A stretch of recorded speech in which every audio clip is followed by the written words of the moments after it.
Assalamualaikum warahmatullahi wabarakatuh.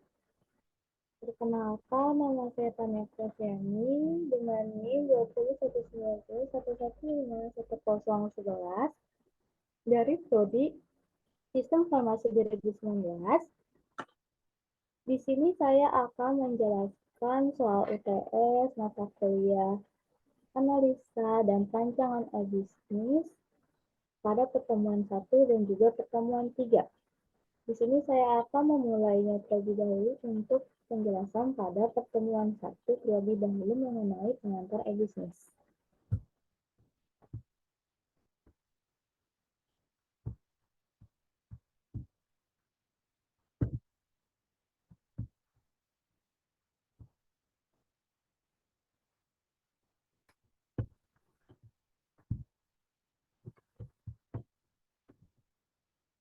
Di sini ada mengenai pengantar e-bisnis pertemuan 1. Di slide kedua ada mengenai kontrak kuliah. Dan di slide ketiga itu sendiri yaitu ada mengenai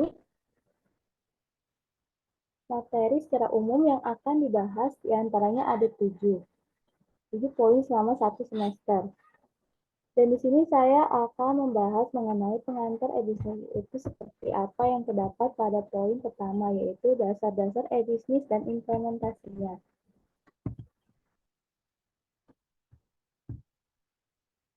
Jadi di sini apa sih perbedaan antara e-commerce dengan e-bisnis? Adapun pengertian dari e-commerce sendiri yaitu adalah transaksi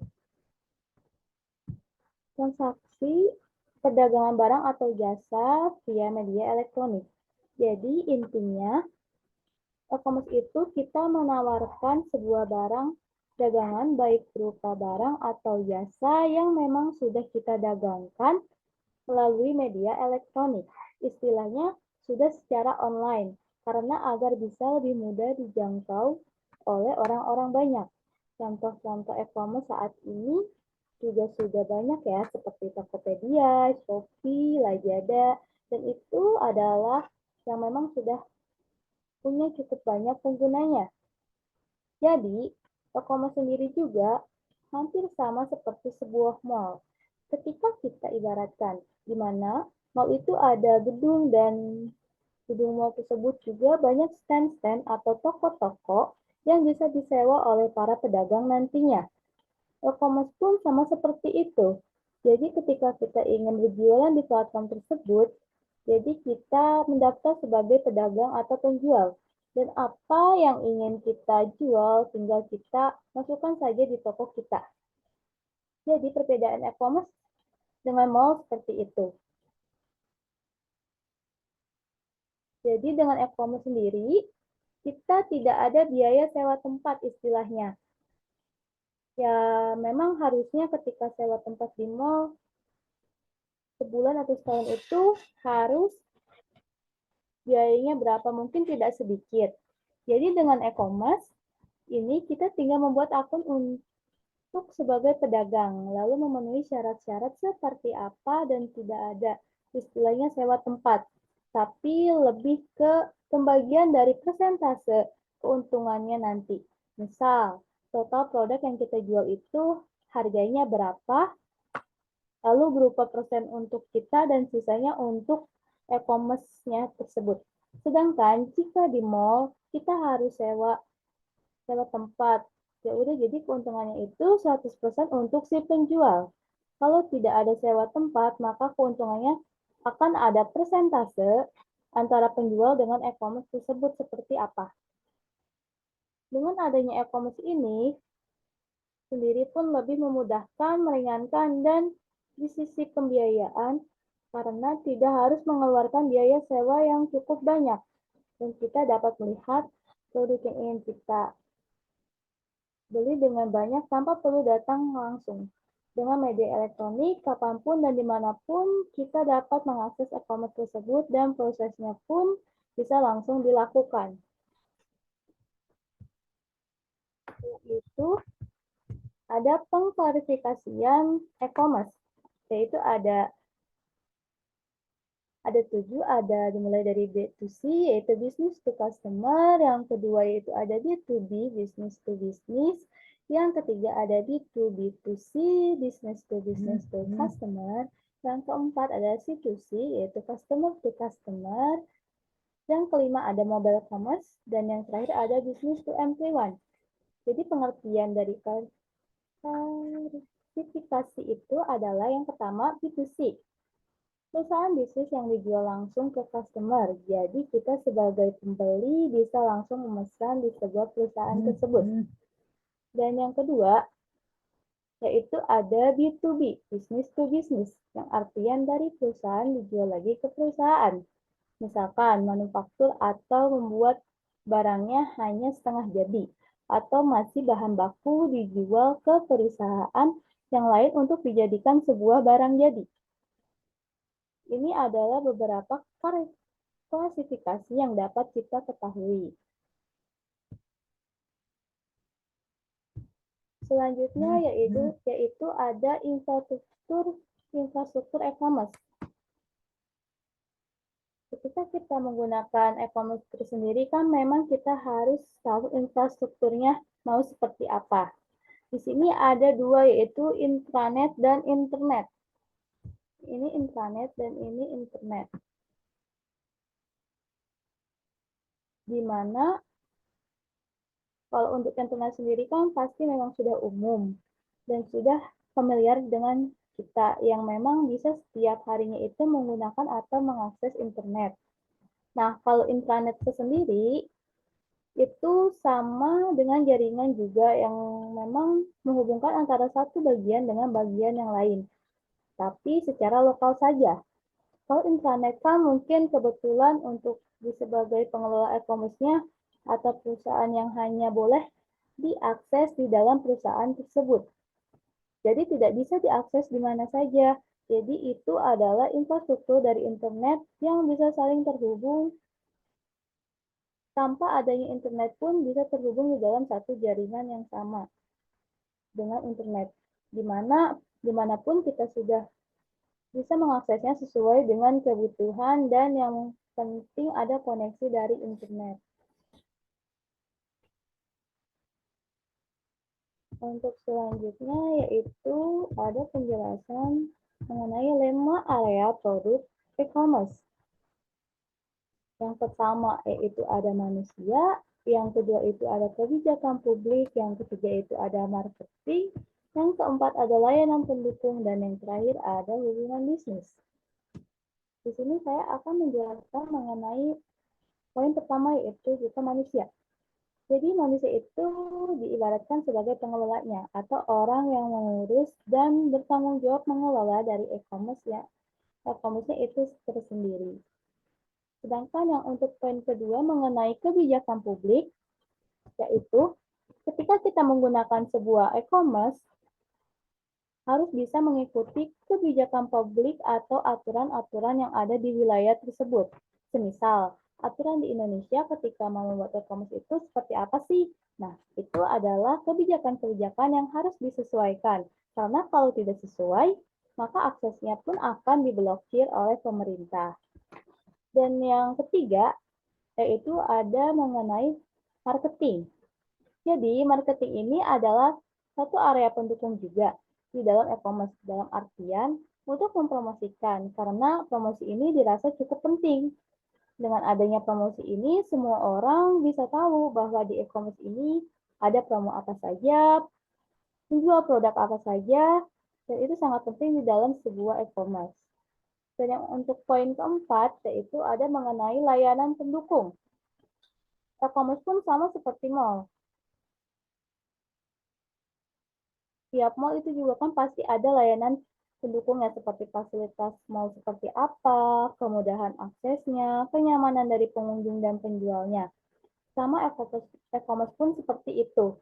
Mempunyai layanan pendukung, semisal ingin melakukan transaksi atau membeli barang itu, prosesnya itu harus seperti apa, mudah atau tidak. Karena layanan-layanan itu yang memang dibutuhkan oleh para pedagang atau pengguna atau pengunjung karena akan merasa dimudahkan dengan fitur-fitur yang tidak menyulitkan.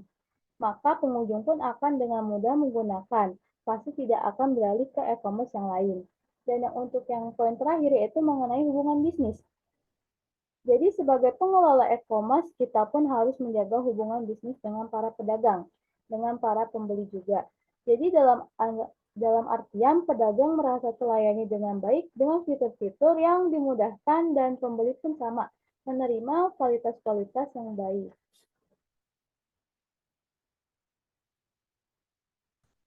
Untuk berikutnya yaitu ada mengenai pengertian e-bisnis. Jadi intinya ketika sudah terkait e-bisnis, maka semua kegiatan bisnis yang dilakukan secara otomatis melalui sistem elektronik.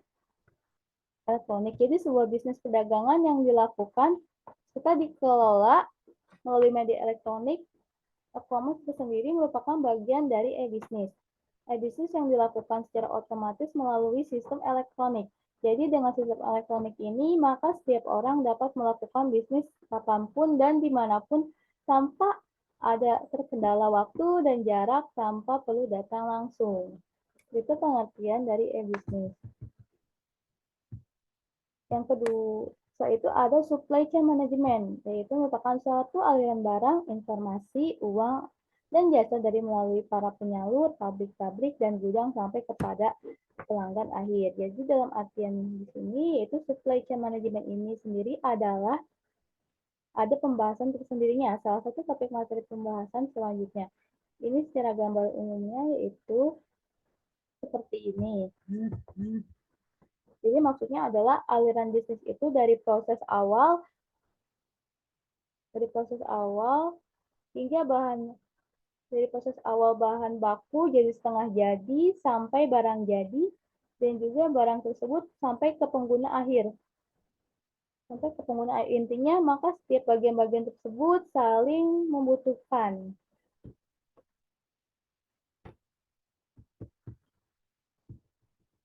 Dan untuk selanjutnya yaitu mengenai komponen supply chain dibagi menjadi 3. Ada upstream supply chain, yang kedua ada internal supply chain, yang ketiga ada downstream supply chain.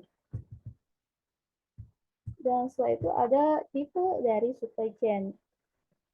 Dibagi menjadi 4 poin. Yang pertama membuat persediaan yang terintegrasi.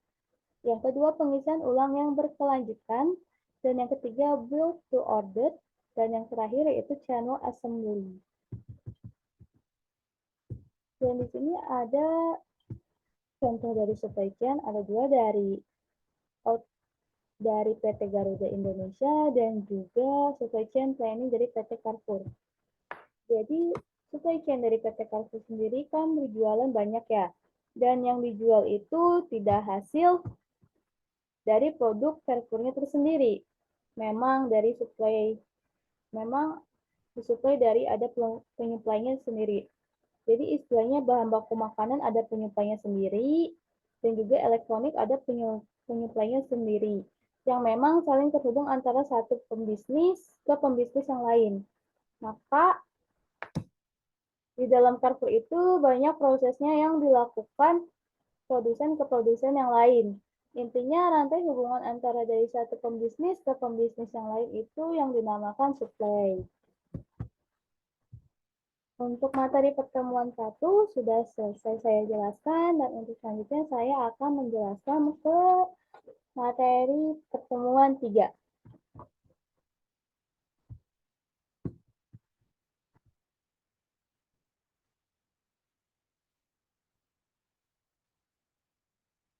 Di sini untuk materi pertemuan 3 mengenai aplikasi e-bisnis.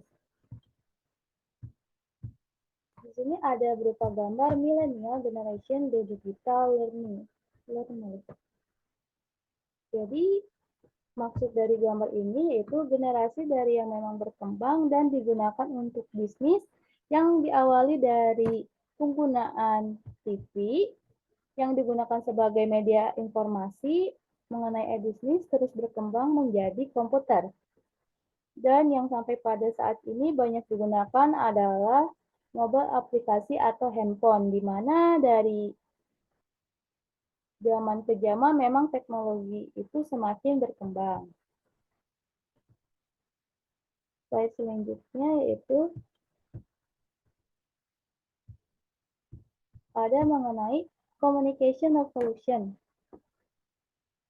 yang berarti revolusi komunikasi. Awalnya yang tadinya masih secara natural, lalu menggunakan surat, seiring berkembangnya adanya telepon, lalu ada televisi, yang sekarang ini sudah masuk di era teknologi digital dengan adanya internet dan juga komputer.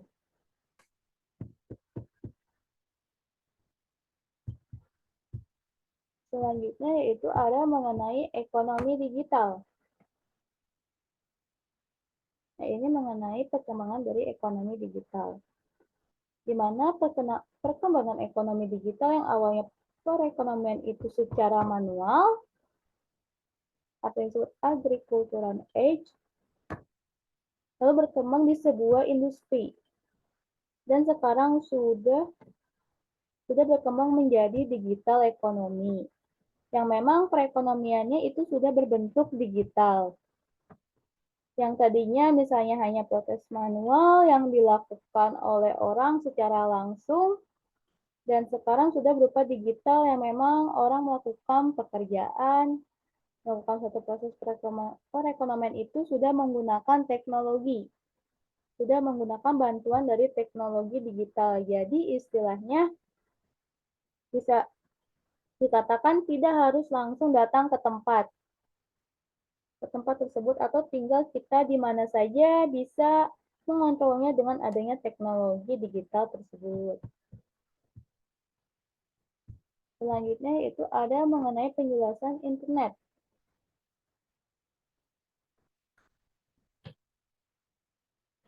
Jadi internet itu memang digunakan untuk berbagi informasi.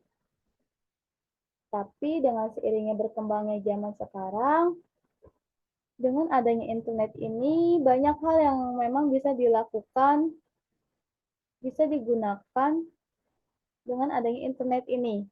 Tidak hanya sebatas untuk komunikasi atau berbagi informasi saja, tetapi banyak hal yang memang bisa dilakukan oleh orang zaman sekarang dengan adanya internet, yaitu salah satunya di bidang bisnis. Dengan adanya internet, semua elektronik bisnis yang sangat berkembang, di mana dengan internet ini, informasi bisnis yang kita lakukan bisa sangat cepat tersebar informasinya, dan prosesnya bisa sangat cepat dilakukan karena sudah ke arah otomatisasi. Di sini juga ada mengenai gambar grafik pengguna internet, di mana mengatakan bahwa Indonesia itu berada di kedudukan 2 terbawah. Dengan aktivitas pengaksesnya itu berupa email, penggunaan email. Dan yang ketiga ini yaitu berdasarkan data yang didapat, Indonesia itu penggunaan internetnya sebagai pembaca berita, sedangkan tempat akses yang mereka sering lakukan yaitu di tempat kerja, dengan hasil persentase yaitu 52%. Selanjutnya, yaitu ada definisi e-bisnis. Jadi, e-bisnis dan e-commerce merupakan suatu proses kegiatan yang saling terkait. E-bisnis kalau dikaitkan dengan teknologi IT, khususnya teknologi jaringan dan komunikasi, dapat meningkatkan cara organisasi seluruh bisnisnya. Jadi, dengan adanya teknologi IT ini, maka interaksi bisnis dengan eksternal itu bisa sangat cepat dilakukan prosesnya. Untuk transaksi proses bisnis itu kan dengan adanya teknologi ini kan kita bisa melakukan di mana saja tanpa melakukan komunikasi. Jadi semua proses yang menggunakan teknologi IT pada umumnya membantu memudahkan dalam setiap prosesnya. Selanjutnya itu ada mengenai penjelasan tradisional bisnis model dengan bisnis model, yaitu dalam artian bisnis model yang tradisional dengan bisnis model yang sudah menggunakan elektronik. Jadi apa sih bedanya bisnis model tradisional dengan bisnis model yang saat ini sudah banyak dilakukan? Jadi bedanya yang tradisional itu masih belum terintegrasi menggunakan teknologi digital, yaitu masih dengan menggunakan kertas sehingga tidak efisien dan biayanya masih cukup besar dan proses waktunya juga masih sangat lama ketika mau berintegrasi, berintegrasi, berinteraksi harus ketemu, menentukan janji dan tempatnya di mana itu adanya di mana itu adalah proses bisnis yang masih tradisional. Kalau sudah menggunakan e-bisnis itu, maka setiap proses itu sudah saling terintegrasi. Jadi sudah tidak menggunakan kertas lagi, tidak terbatas di waktu dan juga jarak. Dan selanjutnya itu ada mengenai siklus penerapan IT dalam bisnis. Intinya, IT dalam bisnis itu untuk proses otomatisasi. Jadi memudahkan prosesnya menjadi otomatis sehingga membantu dalam proses transaksi yang dilakukan. Ketika melakukan proses pembelian, bagian pengiriman sudah mengetahuinya. Dan bagian keuangan sudah ada yang melakukan pembayaran atau belum. Jadi dengan adanya teknologi model bisnis sudah berubah. Lebih ke arah otomatisasi yang tadinya tradisional, lebih secara otomatis dan terintegrasi.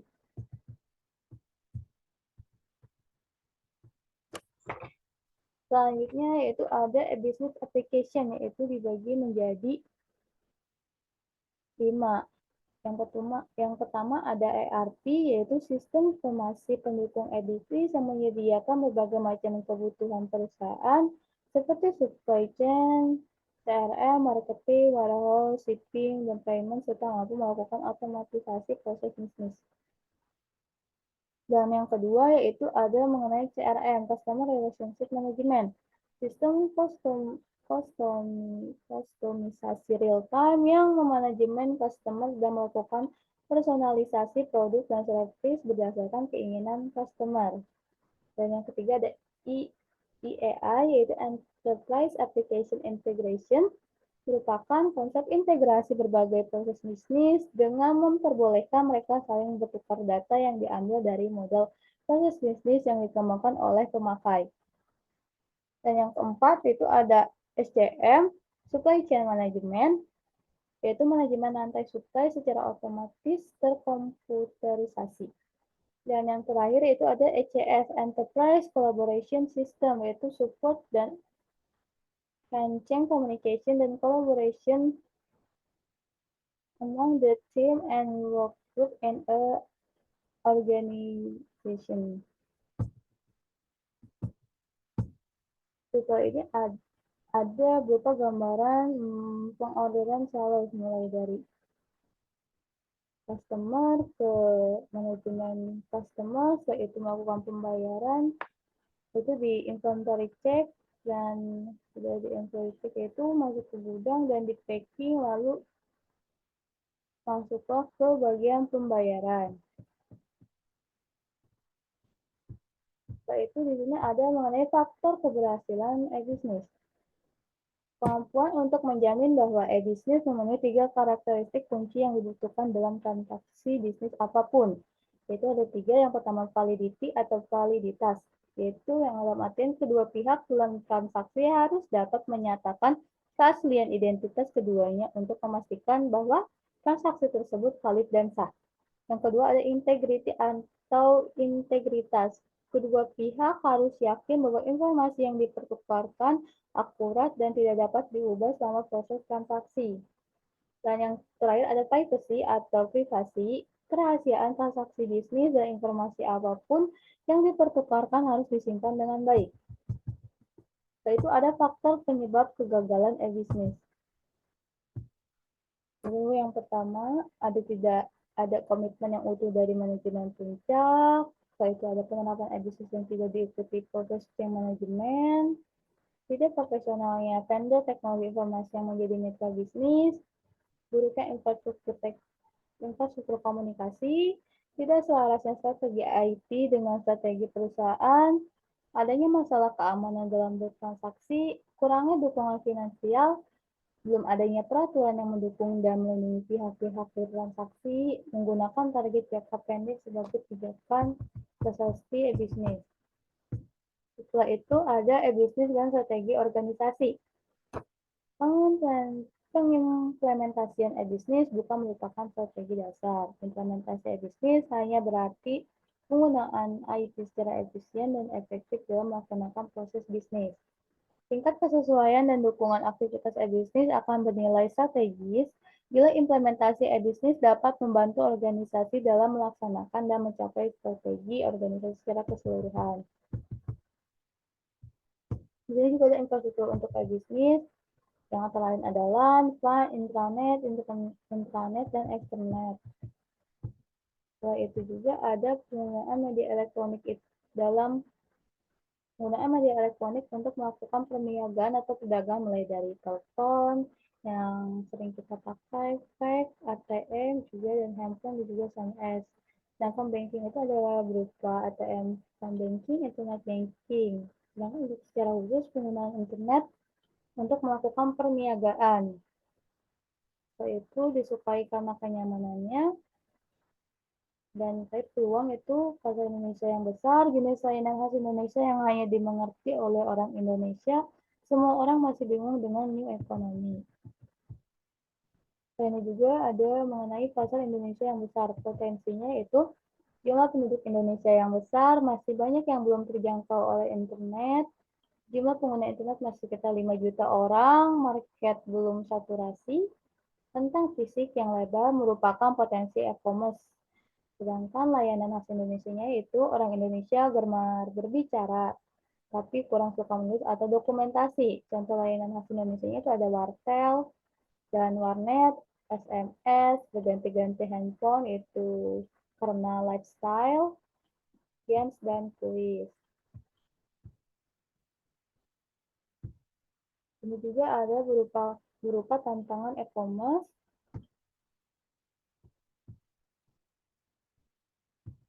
Sama dengan tantangan e-commerce kedua, yaitu ada mengenai delivery channel, munculnya jenis kejahatan baru, hukum-hukum awareness.